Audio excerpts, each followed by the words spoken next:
Hi guys, so we are at the cardiovascular system. This time it's on the veins. So usually the name of the artery corresponds to the name of the veins, and they come hand in hand, except in the case of where the from the head right up, right, it becomes jugular, but I did a video on that, so please watch that video. But I'm just gonna read something here. So it says here that it may seem a little confusing that the names of the arteries and veins change as they progress through the body, similar to the way the name of a road changes as it crosses a border into another county. For example, the subclavian artery, axillary artery, and brachial artery are all the same vessel. Okay, its name changes as it passes through those different regions of the body. Yes, so same likewise with the artery, right? If you can notice, like what saying, right, the axillary and it became brachial, right? And then I forgot to mention this in the artery area. It's the median cubital. That's the median nerve, and it turns into the palmar venous flexus, palmar digital, and then the proper palmar digital, the median anti-brachial. So if you can see around there, right? So and this time the radial, not this time, but it's corresponding where the arteries, right, the radial, and this is where the ulnar. Okay, so cephalic usually it's pertaining to anything around head. So we're gonna start from where we all know that the heart, everything that's what gone through exchange. So the artery will be pumping blood out. The vein has some valve because we don't want it to have a backflow, right? So all the waste products will go back to the from the inferior vena cava and superior vena cava is going back to the heart. We have to know all of that by heart. Okay, so and we have to know all the location of the heart, the lungs, the liver. We're not going to get to that, but so what's going to happen is all the metabolic, like the waste, is going to back, and then again it's going to be doing all the exchange, right? And it's all and it'll go to the lungs first. It has to have oxygenated blood before the heart will pump it again back to the body, right? That's how the system is, right? And it's an integrated system. Please watch the videos that I did.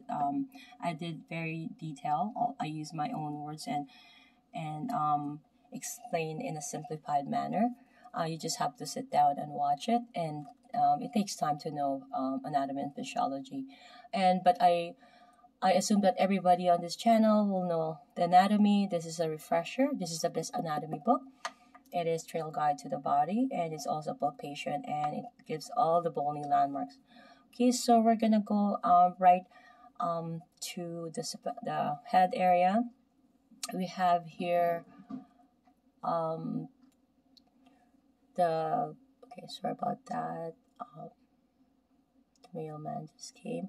Okay, so from the right brachiocephalic, right, it you see it branches out, it bifurcates, right, subclavian, and it goes into the axillary, which we already discussed, right? And then it goes up to the right external jugular, right internal jugular, right?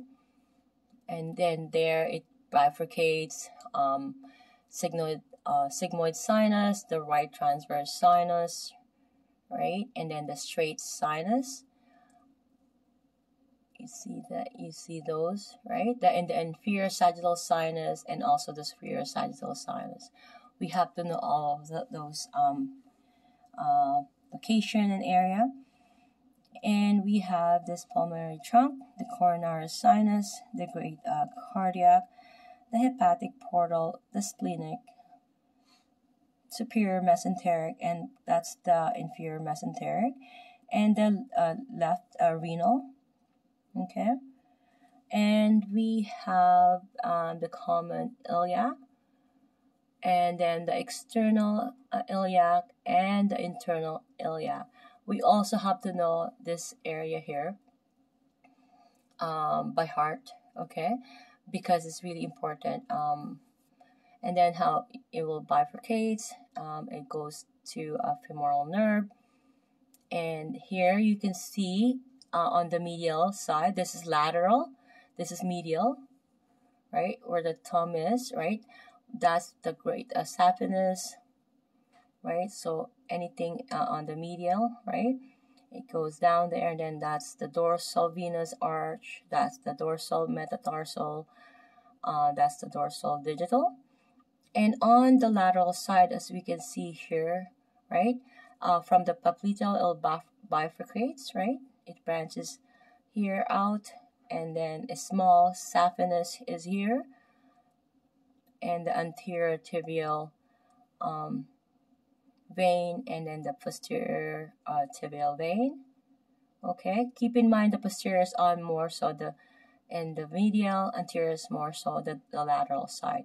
So we have to establish these two, and we are familiar with all the veins because it's important for a therapist, an educator, or even a writer to, when we are trying to, especially for manual therapists, right? We don't want to harm. Even if for educator, we're trying to locate or envision the body, we have to know this by heart. Okay, so thank you for watching the cardiovascular system, and see you in the next video.